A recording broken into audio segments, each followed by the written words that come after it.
Now, sports from the FNBO Sports Desk. FNBO, the great big small bank.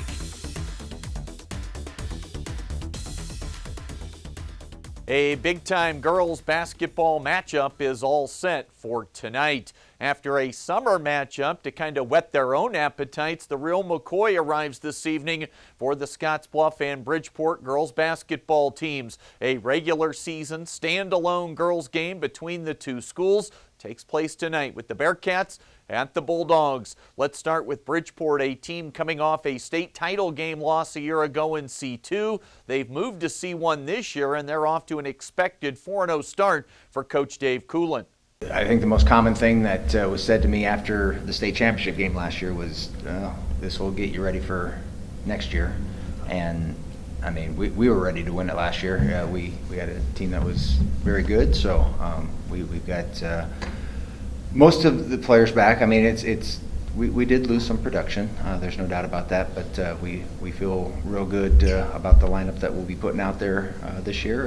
Bridgeport led by the Loomis Girdle sisters, Ruthie and Olivia. Olivia, the junior, she's committed to Northern Colorado. Ruthie already signed, sealed, and delivered for the University of Colorado, playing her final year for the Bridgeport program.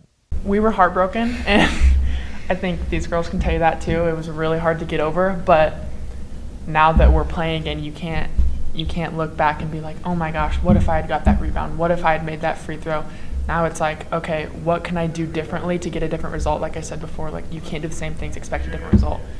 So for me, it's like we don't want to feel that way again. We love to win. It was a heartbreaking loss, and so every day in practice, every game, it's just like, am I competing at a championship level?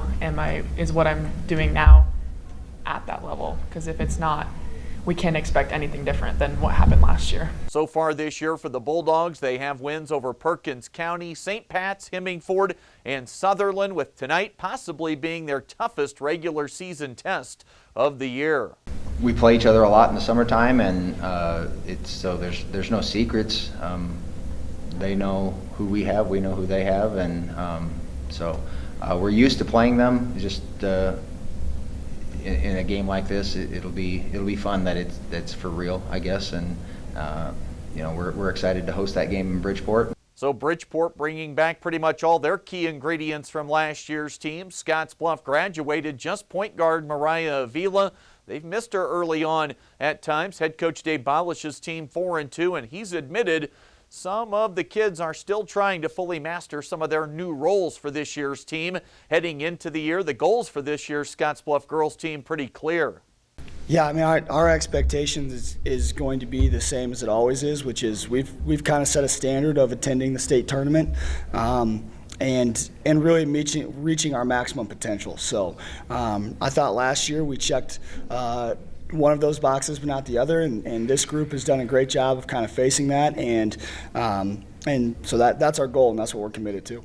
As for tonight's matchup, the Cats will be playing their 4th game in 5 days, and Coach says regardless of the setup, this game matters. We have to play teams with, more than anything, that type of size and personnel.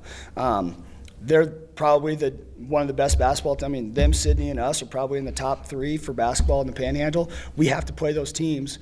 We all have to play each other to be ready to go and represent the Panhandle in the East.